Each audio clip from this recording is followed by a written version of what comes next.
The stage is empty apart from a few items of furniture which we can just make out in the gloom. As the house lights go down, a door opens right at the back of the stage. Brian Snow enters in a shaft of light. He is in his late 20s and carries a script. He closes the door and walks down to the floodlights. He looks around, up into the flies, and out into the auditorium. Another figure enters, Ray Malcolm. He's about 10 years older than Brian and is smoking a cigarette. He addresses Brian across the darkness. You are sure you want her, aren't you, Brian? Yes, I am. You believe she's got it in her? Why? Don't you?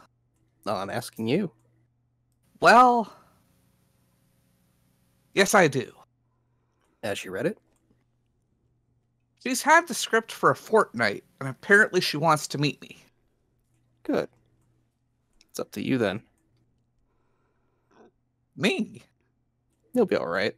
Actors love to meet the author. It makes them feel they're being taken seriously. Anyway, she'll eat you up with a spoon. I don't know what makes you think that. But you've got to get her to commit. Right. Do you happen to know if she gets on with Gerald Wentworth? As well as she does with any leading man. A little better, if anything. They had a bit of a swing around the first time they worked together. That was long before the war. Since then, they've teamed up once or twice fairly painlessly. I'm sure she drives him mad, but for a year or two in the West End, he put up with anything. Even Lorraine Barry. You do know an awful lot about her. I like to do my homework. Did I tell you I was at the first night of Waters of the Moon and caught a glimpse of her down in the stalls? She was looking wonderful. She always looks wonderful. Perhaps you'd like to come with me when I meet her. God, no. I'll have quite enough for her later on. There's one thing I'm certain about, though. I know I can deal with her. What makes you so sure? One very good reason.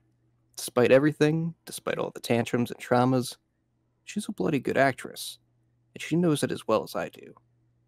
She also knows that I can get a first-rate performance out of her, which is all she really cares about.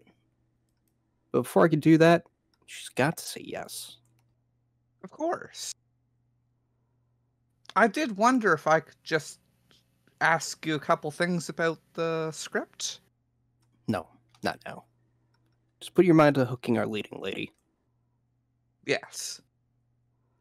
But do you think the new draft is on the right track, don't you? It's fine. Just get her. Brian is left on his own, feeling slightly deflated. He wanders over to a large easel which is covered by a light dust sheet. He tentatively pulls off the sheet, and as he does so, sunlight floods the room and music creeps in.